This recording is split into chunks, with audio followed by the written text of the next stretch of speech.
आणि आता पाहणार आहोत सविस्तर विशेष। 7 दिवसांनंतर अखेर राज्य सरकारी कर्मचाऱ्यांनी संपाचं हत्यार म्यान केलं। संपकरी कर्मचाऱ्यांच्या शिष्टमंडळाची मुख्यमंत्र्यांसोबत बैठक झाली आणि या बैठकीमध्ये जुन्या पेन्शन योजनेबाबत सकारात्मक चर्चा झाल्याचं सांगत कर्मचाऱ्यांच्या शिष्टमंडळानं संप मागे घेतल्याची घोषणा केली आणि त्यामुळे 7 दिवसांच्या खोळंब्यानं सर्वसामान्यांनी संपाच्या मगरमिठीतून आता अखेर सुटका झाली आहे। सरकारी कर्मचाऱ्यांचा संप अखेर मागे, मुख्यमंत्र्यांसोबतच्या चर्चेनंतर घोषणा। 7 दिवसांनंतर कर्मचारी कामावर परतणार, संप मिटल्यानं सर्वसामान्यांचीही सुटका। जुनी पेन्शन योजना लागू करण्याच्या मागणीसाठी सरकारी कर्मचाऱ्यांनी गेल्या 7 दिवसांपासून संप पुकारला होता। या संपामुळे रुग्णसेवेसह शिक्षण, पंचनाम्याची कामं तसंच सगळ्या शासकीय कामांचा खोळंबा झाला होता। पण आता सर्वसामान्यांची राज्य सरकारी कर्मचाऱ्यांच्या संपातून अखेर सुटका झाली आहे, कारण मुख्यमंत्री एकनाथ शिंदे यांच्या सोबत झालेल्या चर्चेनंतर या संपावर यशस्वी तोडगा निघालाय।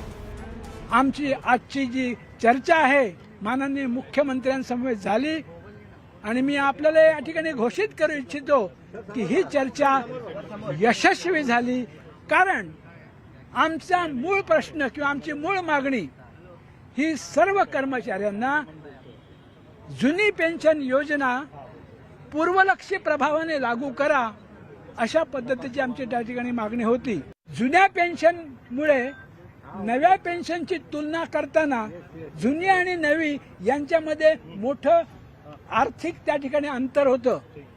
त्यामुळे हे अंतर नष्ट करून जुनी नवी पेन्शन यापुढे जरी आली तरी सर्वांना समान वेतन, निवृत्ती वेतन, त्यात कुठल्याही प्रकारचं त्या ठिकाणी अंतर राहणार नाही, अशा स्वरूपाची भूमिका घेऊन तसं लेखिक स्वरूपात शासनाने आम्हाला त्या ठिकाणी अवगत केलेलं आहे।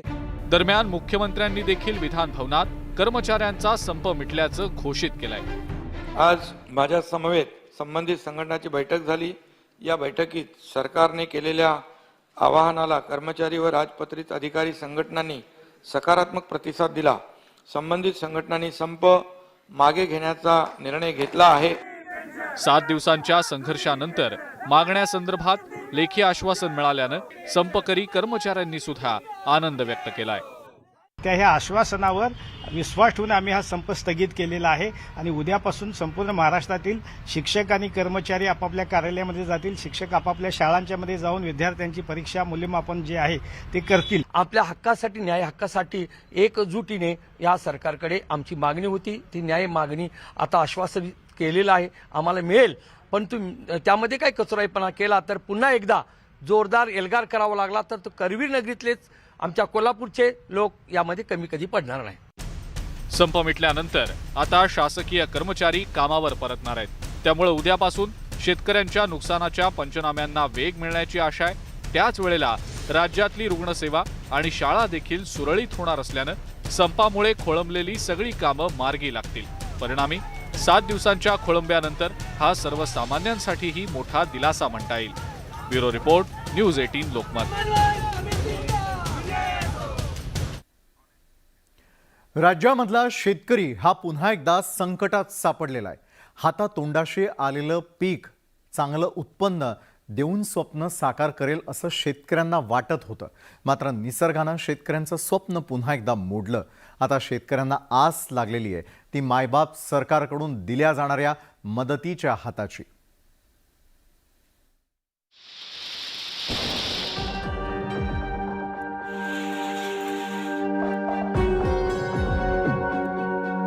राज्यावर संकट म्हणून आलेल्या अवकाळी पाऊस आणि गारपिटीनं पिकांचं प्रचंड नुकसान केलंय। त्यामुळे शेतकरी आर्थिकदृष्ट्या पार खचून गेलाय। राज्यात सगळीकडेच भयावह परिस्थिती पाहायला मिळतेय। अहमदनगर जिल्ह्यात अवकाळी पाऊस आणि गारपिटीनं शेतीचं प्रचंड नुकसान झालंय। राहता तालुक्यातल्या राजुरी आणि ममदापूर परिसरात द्राक्ष पिकांना जबर फटका बसलाय। बागेमध्ये द्राक्षाचा अक्षरशः सडा पडल्याचं विदारक चित्र पाहायला मिळतंय। हातातोंडाशी आलेला घास हिरावला गेल्यानं शेतकरी हवालदिल झालाय। रावेर तालुक्यात वादळी वाऱ्यासह झालेल्या अवकाळी पावसानं तब्बल 900 हेक्टरवरील मका, गहू आणि हरभऱ्याचं सुमारे 4.5 कोटी रुपयांचं नुकसान झालंय. तालुक्यातील 36 गावांच्या शिवारांना फटका बसलाय. नुकसानाचा आकडा सुमारे 4.5 कोटी रुपयांपर्यंत जाण्याची शक्यता वर्तवली जातेय.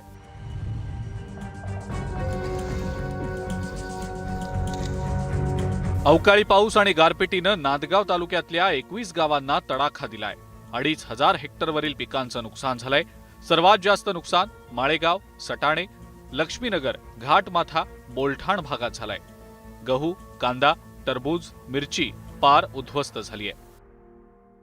आज बघितलं तर हे कलिंगड पूर्णपणे आज नुकसान होऊन नाश झालेला आहे. त्याचप्रमाणे कांद्याचे डोंगळे वगैरे सगळे नुकसान झालेले आहेत.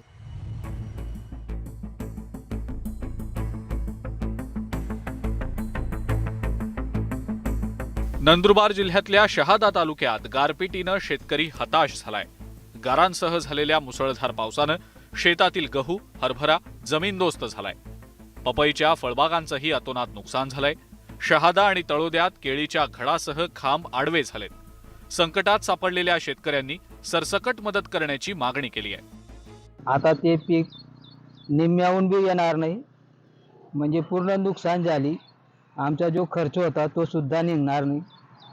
आता आम्हाला काहीतरी सरकारने आम्हाला काहीतरी हे पाहून काहीतरी आम्हाला मदत करावी. बुलढाणा जिल्ह्यात अवकाळी पाऊस आणि गारपिटीनं कांदा बियाणे उत्पादक शेतकऱ्यांना जबर फटका बसलाय. त्यांचं मोठं आर्थिक नुकसान झालंय. परभणी जिल्ह्यात 4 दिवस झालेल्या गारपिटीमुळे भाजीपाला पिकांवर मोठा परिणाम झालाय. पूर्णा परिसरामधील भाजीपाला अक्षरशः मातीमोल झालाय. टोमॅटो, भेंडी, मिरची आणि काकडीचं मोठं नुकसान झालंय. टोमॅटोचा तर चिखल झालाय. राज्यातला शेतकरी संकटात सापडल्यानं सरकारनं लवकरात लवकर मदत करून शेतकऱ्यांना आधार देण्याची गरज आहे.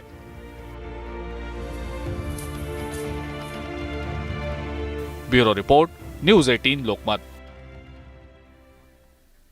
शेतकरी जगवायचा नाही तर मारायचा आहे का, असा प्रश्न निर्माण झालेला आहे. एका शेतकऱ्यानं 3100 किलो कांदा विकल्यानंतर त्याच्या हाती किती रक्कम आली असेल तुम्ही अंदाज करूच शकणार नाहीत. कारण शेतकऱ्याच्या हातामध्ये छदामही पडला नाही. उलट 1832 रुपये हमाली, तोलाई आणि भाड्याची रक्कम व्यापाऱ्याकडे भरण्याची वेळ या शेतकऱ्यावर आली. पाहूया जगातल्या सर्वात उफराट्या शेती धंद्याची ही बीडमधली संतापजनक स्टोरी.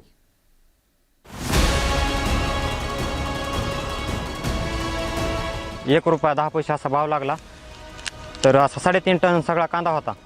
तर त्या 3.5 टनमधून आम्हालाच मायनस झाले 1800 रुपये. मग आम्ही जगायचं कसं, आता शिक्षण कसं व्हायचं.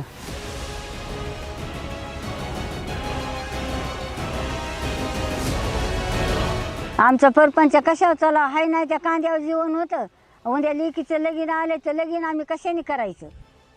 1383 आणि 448 रुपये या शेतकऱ्यांना भरावे लागले.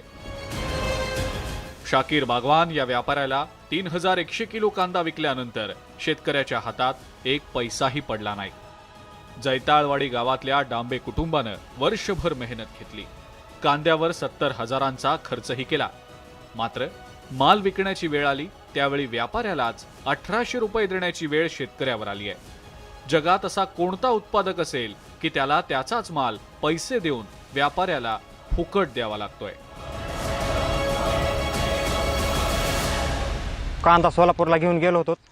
तर तिथं चांगला 1 नंबरचा कांदा होता आणि त्या कांद्यामध्ये ₹1.10 असा भाव लागला. आता काय म्हणलं होतं, कांद्यावर 1 ते 1.5 लाख रुपये शिक्षण होईल.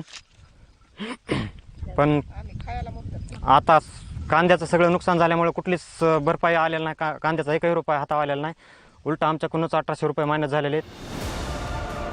वर्षभर राबल्यानंतर रिकाम्या हातानं घरी परतण्याची वेळ संदीप डांबे यांच्यावर आली.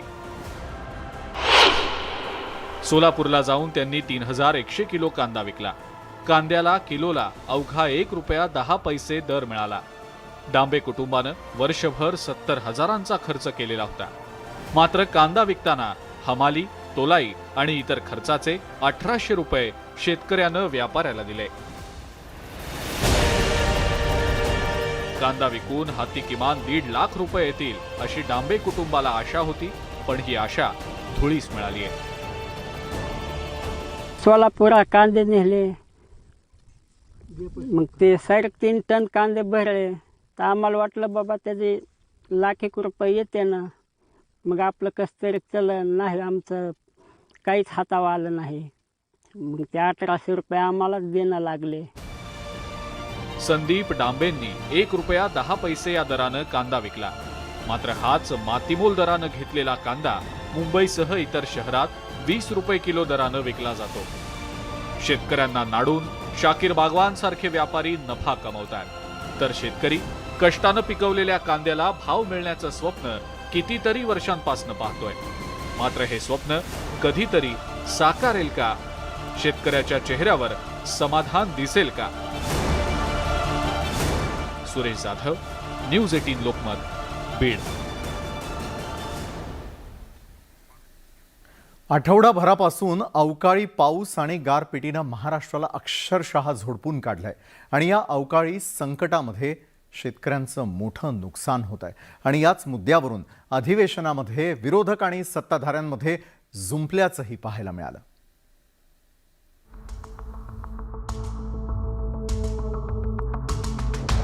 अवकाळी पावसाच्या माऱ्यानं बळीराजा बेजार झालाय. गेल्या आठवड्यापासून पाऊस आणि गारांचा मारा सुरू आहे. आधीच शेती पिकांना मिळणाऱ्या कमी दरांमुळे शेतकरी चिंतेत असताना अवकाळी पावसानंही हातातोंडाशी आलेला घास हिरावून नेलाय. बळीराजाच्या याच संकटाचे पडसाद सोमवारी अधिवेशनातही उमटले. शेतकऱ्यांच्या नुकसानीचे तातडीने पंचनामे करून नुकसान भरपाई देण्याची मागणी विरोधकांनी केली आहे. प्रचंड मोठ्या प्रमाणावर गारपीट जी झालेली आहे, अवकाळी पाऊस पडलेला आहे, शेतीचं अतोनात नुकसान झालेलं आहे, फळांचं नुकसान, बागांचं नुकसान झालेलं आहे, भाजीपाल्याचं नुकसान झालेलं आहे. अक्षरशः शेतकरी आडवा झालेला आहे अध्यक्ष महोदय. आणि असं असताना त्याचे पंचनामे देखील करायला कोणी नाहीये. तर चला निर्णय करा, शेतकऱ्यापर्यंत पोहोचा, त्याला दिलासा द्या. जी दिलासाची रक्कम आहे ती तातडीने पोहोचवा. ही जी त्यांची मागणी आहे ती त्वरित मान्य करावी, असा आग्रहाची मागणी माझी आहे. आपलं अधिवेशन चालू असताना विरोधकांनी अवकाळी पाऊस नुकसानावरून प्रश्नांचा भडीमार केला, ज्यावर सत्ताधाऱ्यांनी देखील प्रत्युत्तर देत आरोप फेटाळून लावले. शेतकऱ्यांना फिरतोय, या संदर्भामध्ये बैठकी झाल्या आणि आपण जे आरोप करतायत की त्या ठिकाणी तलाठी पंचनामे करत नाही, ग्रामसेवक पंचनामे करत नाही, यामध्ये कुठेही तथ्य नाहीये. मी बैठकी घेतली, सगळे अधिकारी त्या ठिकाणी हजर होते, कृषी अधिकारी त्या ठिकाणी हजर होते. पण सत्ताधाऱ्यांच्या या उत्तरांवर विरोधकांचं काही समाधान झालं नाही. त्यामुळे सत्ताधाऱ्यांकडून योग्य उत्तर मिळत नसल्याचं कारण देत विरोधकांनी सभात्याग केला, ज्यामुळे विरोधक शेतकरी प्रश्नाचं राजकारण करत असल्याचा आरोप महसूल मंत्री राधाकृष्ण विखे यांनी केलाय. जे काही आकडे त्या पंचनाम्यावर सह्या करण्याच्या संदर्भात कोणी नकार दिलेला नाही आहे. क्षेत्रीय अधिकारी अध्यक्ष महोदय कार्यरत आहेत. हे विनाकारण अध्यक्ष महोदय शेतकऱ्याच्या प्रश्नावर राजकारणाचं थांबवलं पाहिजे. आपल्याला शेतकऱ्यांना मदत करण्याची भूमिका शासनाची आहे. एकंदरीतच शेतकरी अवकाळीच्या फेऱ्यात अडकलेला असताना त्यांना दिलासा देणं गरजेचं आहे. शेतकरी हा अन्नदाता असल्यानं विरोधक असो किंवा सत्ताधारी, कुणीच शेतकरी प्रश्नांवर राजकारण करायला नको. आता सरकारी कर्मचाऱ्यांचा संप मिटल्यानं तातडीनं पंचनामे करून शेतकऱ्यांना मदत जाहीर होईल, हीच अपेक्षा. Bureau report, news 18 Lokmat. अंधश्रद्धा निर्मूलन समिती आणि धीरेंद्र कृष्ण शास्त्री यांच्यातला सामना आता रंगतदार अवस्थेत पोहोचलाय. धीरेंद्र कृष्ण शास्त्रींच्या कार्यक्रमामध्ये भक्तांचे दागिने चोरीला गेले होते आणि त्यावरून अन्नीसनं धीरेंद्र कृष्ण शास्त्रींना चोरांना पकडून देण्याचं आव्हान दिलेलं आहे. एक चोरी का राज खुलवाने के लिए आप दरबार में आए हैं, चोरी का राज खुलवाने के लिए आए हैं. आपकी रिश्ते की भाभी, उनकी जो है सामान का बैग, रिश्ते की भाभी सामान का बैग चला गया है. उस अर्जी को लेकर के आप दरबार में आए हुए हैं. राज खुलेगा, कृपा होगी. उसमें जो है मुन्ना नाम का एक चोर शामिल है। आगे इसका राज खुलेगा। आशीर्वाद।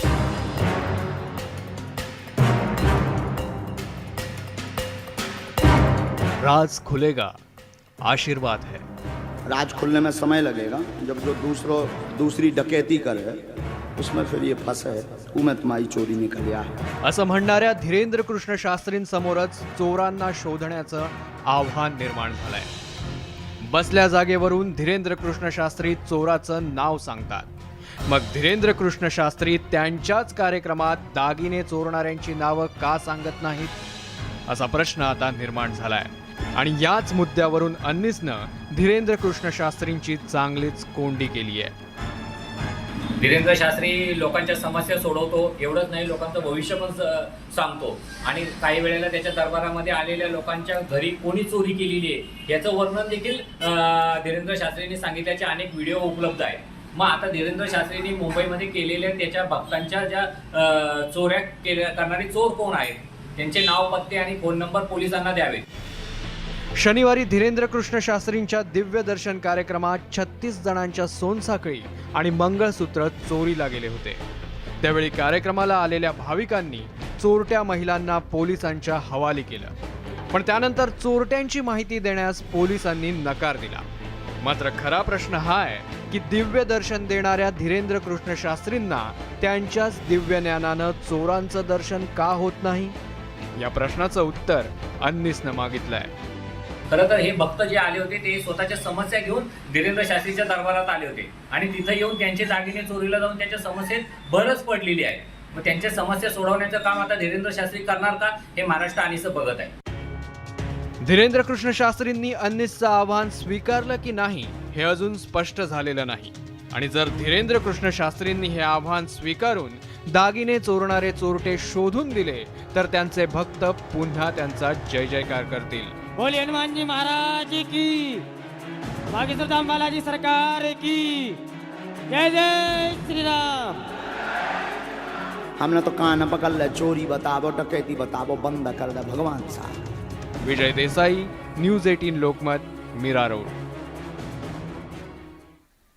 आणि आता पुन्हा पाहणार आहोत सविस्तर विशेष. तर उपमुख्यमंत्री देवेंद्र फडणवीस यांच्या पत्नी अमृता फडणवीसांना ब्लॅकमेल करणारा सट्टेबाज अनिल जयसिंघानी अखेर गजाआड गेलेला आहे. पोलिसांनी त्याला गुजरातमधून बेड्या ठोकलेल्या आहेत. तर गेले 5 दिवस पोलीस त्याच्या सातत्यानं मागावर होते आणि त्यानंतर त्याला बेड्या ठोकण्यात यश आलंय. सट्टेबाज अनिल जयसिंघानी अखेर जेरबंद. 72 तासांच्या पाठलागानंतर आरोपी जाळ्यात. पोलिसांनी 5 दिवस राबवलं स्पेशल ऑपरेशन. अमृता फडणवीसांना ब्लॅकमेल करणारा सट्टेबाज अनिल जयसिंघानीच्या मुसक्या आवळण्यात पोलिसांना अखेर यश आलंय. अमृता फडणवीसांनी तक्रार दाखल केल्यानंतर पोलिसांनी जयसिंघानीचा शोध सुरू केला होता. तो गुजरातमध्ये दडून बसल्याची माहिती पोलिसांना मिळालेली होती आणि त्यानंतर त्याला जेरबंद करण्यासाठी पोलिसांनी खास ऑपरेशन राबवलं. पोलिसांनी दिलेल्या माहितीनुसार आरोपी अनिल जयसिंघानी शिर्डी मार्गे गुजरातला पसार झाला होता. गुजरातच्या बारडोलीमध्ये तो दडून बसला होता. पोलिसांनी बारडोलीत त्याला जेरबंद करण्यासाठी सापळा रचला. मात्र पोलीस आपल्या मागावर असल्याची खबर लागताच तो बारडोलीतून पसार झाला आणि त्यानं सुरत गाठलं. पोलीस पथक सुरतला पोहोचताच तो वडोदऱ्याला पसार झाला आणि त्यानंतर भरूच मार्गे गोध्राला जाण्याच्या तयारीत असतानाच पोलिसांनीच त्याला जेरबंद केलं.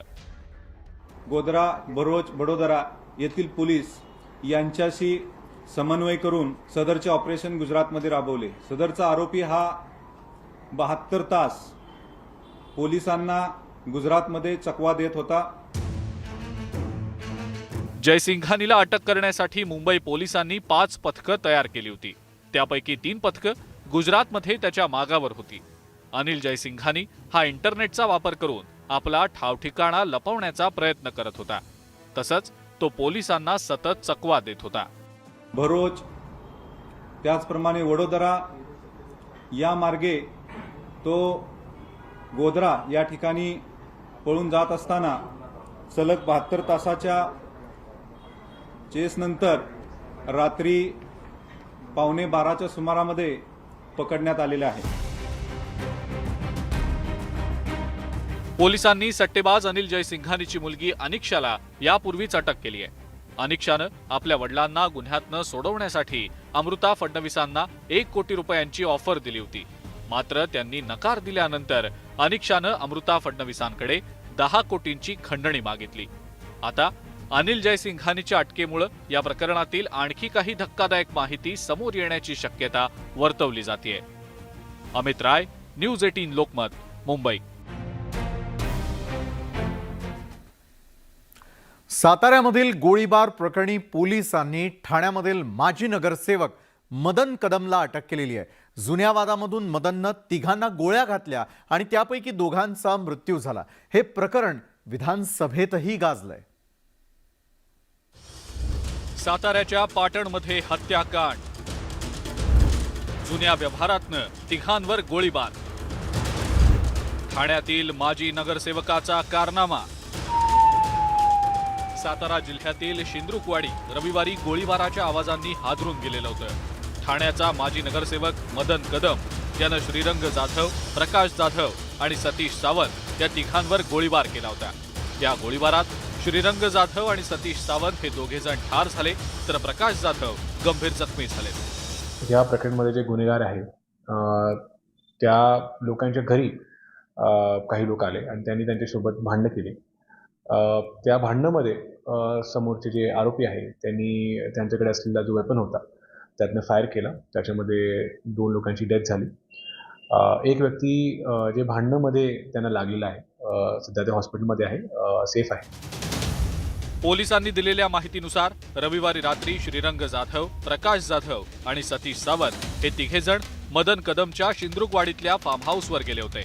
मदन कदम आणि श्रीरंग जाधव हे मित्र होते, पण पवनचक्कीच्या व्यवहारावरून त्यांच्यात बऱ्याच काळापासून वाद सुरू होता.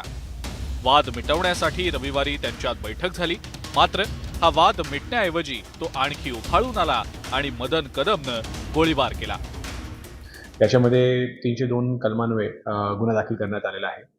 आरोपी यांना ताब्यात घेण्यात आलेला आहे आणि आता माननीय न्यायालयासमोर त्यांना हजर करण्यात येईल.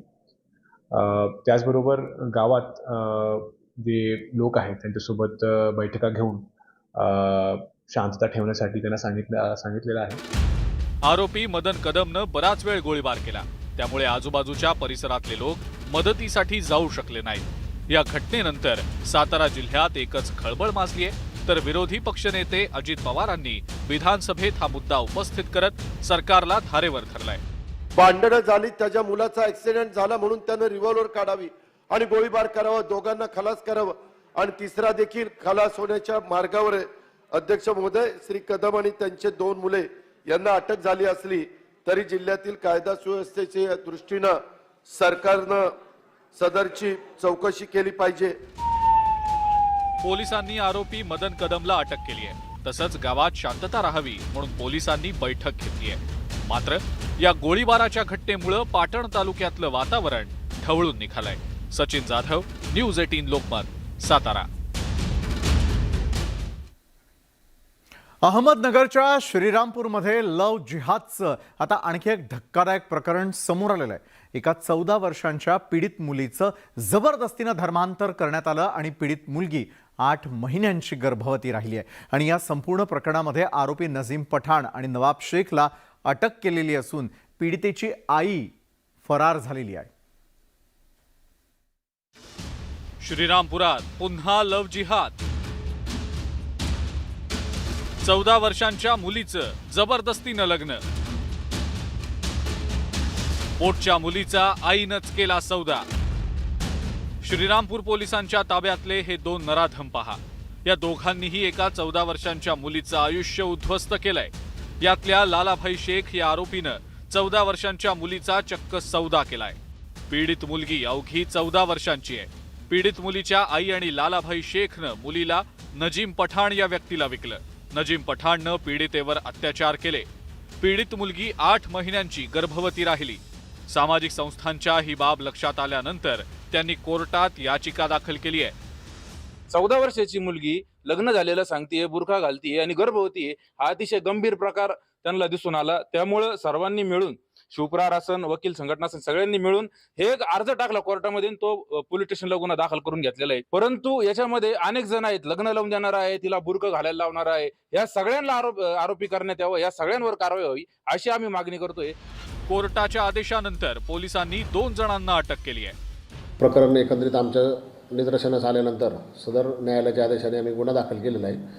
त्यामध्ये 270/23 अन्वये गुन्हा दाखल केलेला आहे. त्यामध्ये गुन्ह्यातील 2 आरोपी आम्ही तात्काळ अटक करून पीडितेला वैद्यकीय तपासणी करून सध्या ती CWC समोर हजर केल्यानंतर स्नेहालय नगर येथे ॲडमिट आहे. लव्ह जिहाद प्रकरणात पीडितेची आई आरोपी आहे. धक्कादायक बाब म्हणजे 8 वर्षांपूर्वी पीडित मुलीच्या आईलाही एका मुस्लिम व्यक्तीनं पळवून नेलं होतं. आता पोटच्या मुलीचीच तिच्या आईनं विक्री केल्यानं पीडितेच्या वडिलांना मोठा धक्का बसलाय. आपल्या मुलीचं असं केलंय म्हणतात, विक्री केली म्हणतात. माझ्या डोळ्याला पाणी आलं, मला वाईट वाटलं. या तळागाळात जाऊन सरकारने असे जे काही आरोपी असतील, गुन्हेगार असेल, यांना समोर आणावं. श्रीरामपुरात गेल्या काही दिवसात लव्ह जिहादची प्रकरणं उघडकीला येत आहेत. या लव्ह जिहादमुळे कुटुंब उद्ध्वस्त होत असल्यानं सरकारनं आता यात गांभीर्यानं लक्ष घालण्याची गरज निर्माण झाली आहे. हरीश दिमोटे, न्यूज 18 लोकमत, श्रीरामपूर. बॉलिवूडचा भाईजान सलमान खानला पुन्हा एकदा धमकी आलेली आहे. सलमानच्या ऑफिसमध्ये मेल पाठवून ही धमकी देण्यात आली. बिश्नोई गँगनं ही धमकी दिल्याची माहिती देखील आता समोर आलेली आहे. त्यामुळे मुंबई पोलीस सतर्क झालेले आहेत. बॉलिवूडचा भाईजान अभिनेता सलमान खानला पुन्हा एकदा जिवे मारण्याची धमकी देण्यात आली आहे. धमकी देणाऱ्यानं सलमान खानला ईमेल पाठवलाय. त्यामुळे सलमान खानसह त्याच्या कुटुंबाची झोप उडाली आहे. तसंच मुंबई पोलीसही सतर्क झालेत. पण सलमान खानला धमकी देण्याची ही काही पहिली वेळ नाहीये. यापूर्वीही त्याला अंडरवर्ल्डकडून धमकी देण्यात आली होती. अलीकडच्या काळात गँगस्टर लॉरेन्स बिश्नोईनं सलमान खानला टार्गेट केलंय.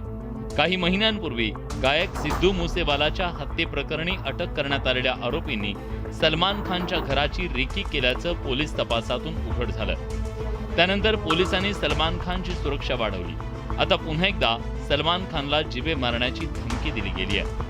गँगस्टर गोल्डी ब्रारला सलमानशी बोलायचं असल्याचं त्या ईमेलमध्ये म्हटलंय. तसंच अलीकडेच व्हायरल झालेला लॉरेन्स बिश्नोईचा व्हिडिओ सलमानला पाहायला सांगितलाय.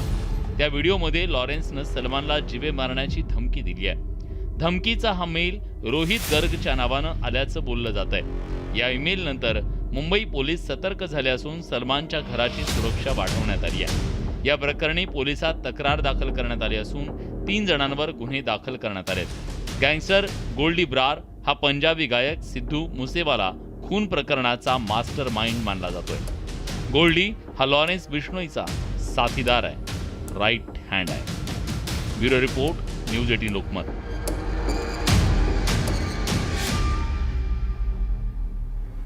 अवकाळी पाऊस आणि गारपिटीनं शेतकऱ्यांच्या डोळ्यामध्ये पाणी आणलेलं आहे. अस्मानी संकटामुळे विदर्भातील शेतकऱ्यांचं प्रचंड नुकसान झालेलं आहे. खरीप हंगामामध्ये अतिवृष्टी आणि आता रब्बीत पुन्हा एकदा निसर्गानं अवकृपा केल्यानं नागपूर जिल्ह्यातला शेतकरी पार कोलमडून गेलेला आहे.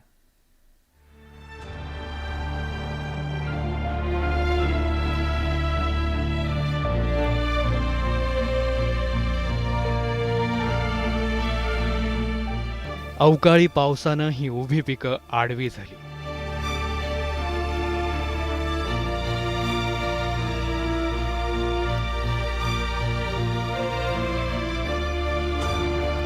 तर गारपिटीनं पिकांना झोडपून काढलं.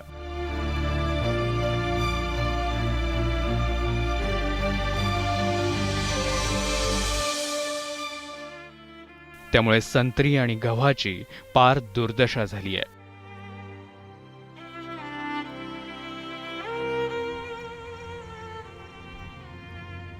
हरभरा भाजीपाला अक्षरशः मातीमोल झालाय.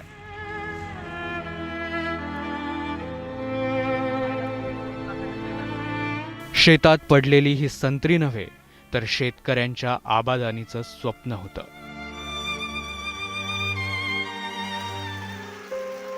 पण हे स्वप्न निसर्गानं ओरबाडून टाकलं.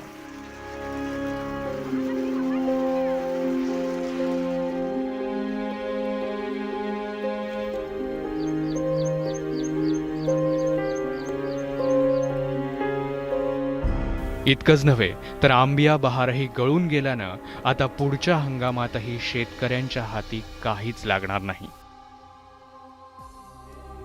हातातोंडाशी आलेला गहू तर जमीनदोस्त झालाय.